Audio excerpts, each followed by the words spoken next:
Hello everyone. Today I am going to start your second chapter of political science, that is federalism. In this chapter we will read about the meaning of federalism, its different features and many more other important topics. So let's begin the chapter. First of all, we will see that what is federalism. Students, it is a system of government in which power is divided between a central authority and various constant units of the country. Okay, you can also say that federalism is a system of government in which powers are divided between the central authority and its various constituent units. So I hope you all will understood this. Now we will see its major features. The first and the foremost feature of the federalism is it has two or more levels of the government. Means most of the federations in the world, they having two or more levels of the government. It is a system of government in which the government powers are divided between the central authority and its various constituent units. As I have already told you that most of the federations has two or more levels of government. One is the government for entire country and the other government at the state or the provincial level. The second feature is same citizens, separate jurisdiction. This is the second important feature of the federations, that it has same citizens but they have separate jurisdictions.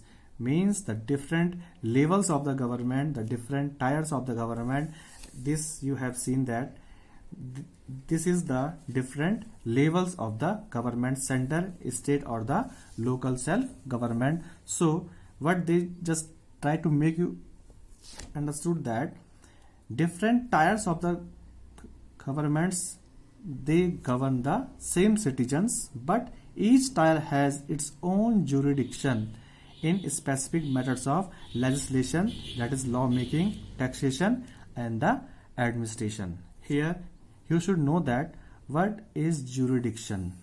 It is an area where someone have the legal authority. Means in the second feature of the federalism, they just try to make you understand that the different tiers of the governments, they govern the same citizens but they having the different jurisdictions. Means where they having the legal authority on some specific matter like legislation, taxation and administration. So the third point is supremacy of the constitution.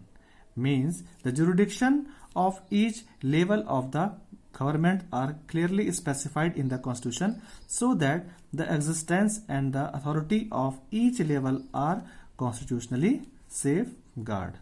It means that whatever the rights, whatever the authorities different levels of the government have, it is clearly mentioned in the constitution, so that their authority means will be constitutionally safeguarded.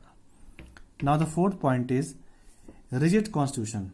Means it means that the fundamental provisions of the constitution cannot be unilaterally changed by the one level of the government.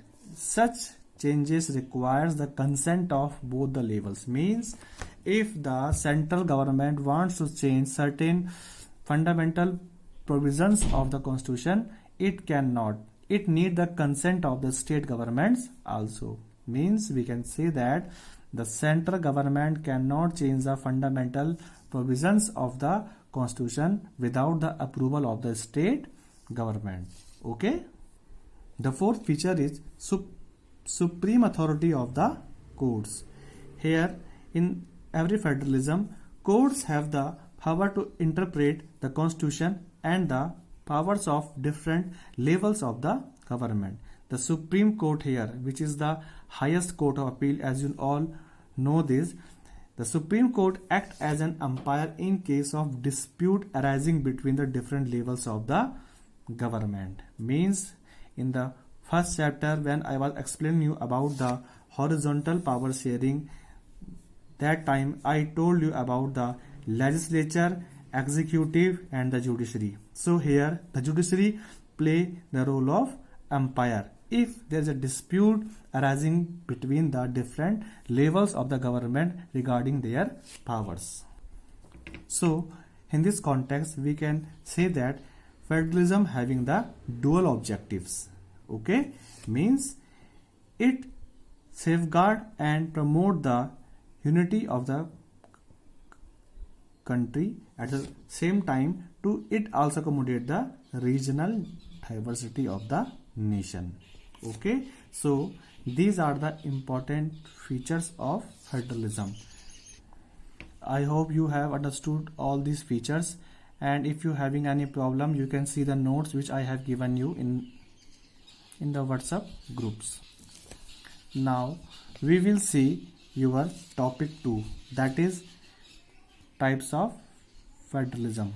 The meaning of federalism I have already taught you.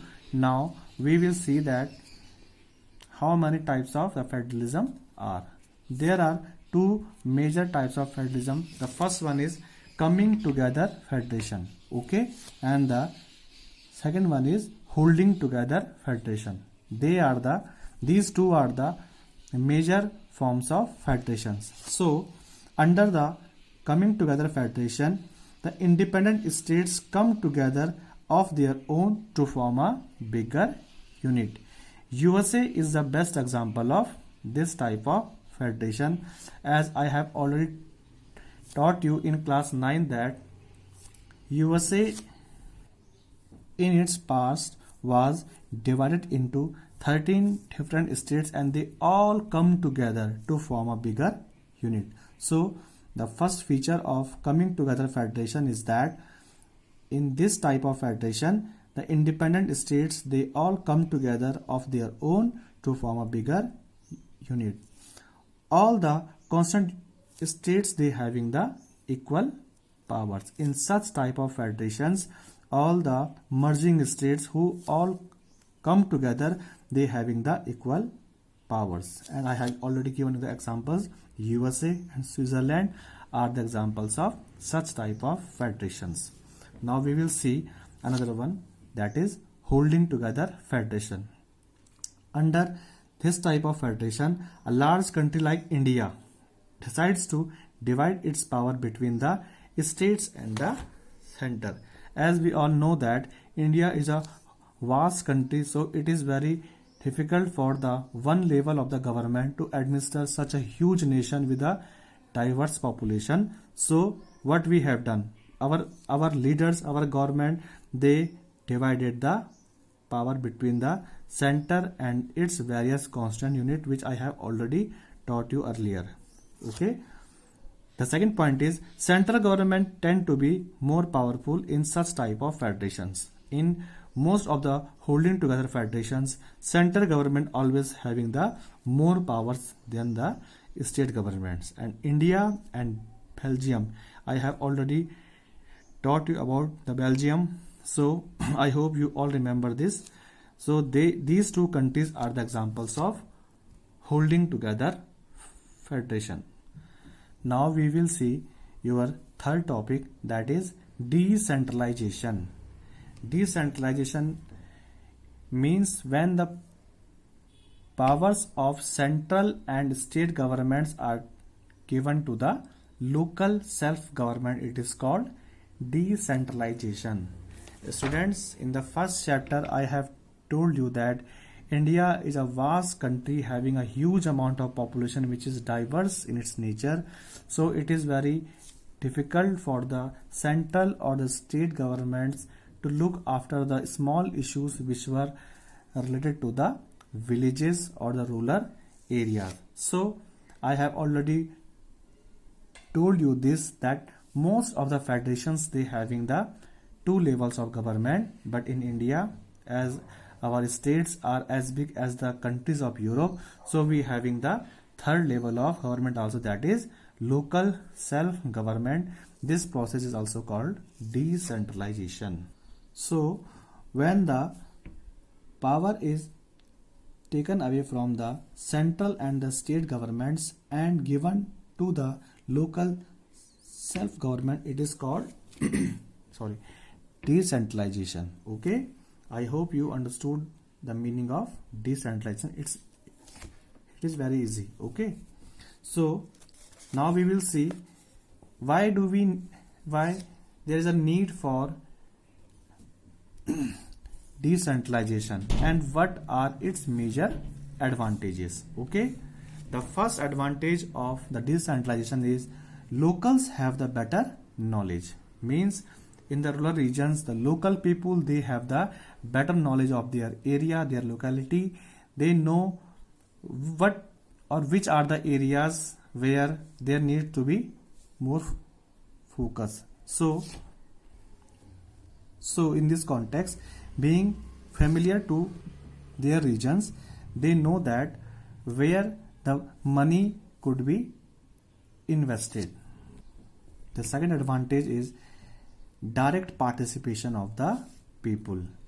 The local self-government is the best way to indulge the people in the political participation of the political affairs of the country, because in the local politics all the people, they are very much familiar with each other, so they took an active participation in the political functioning of their country at the local level.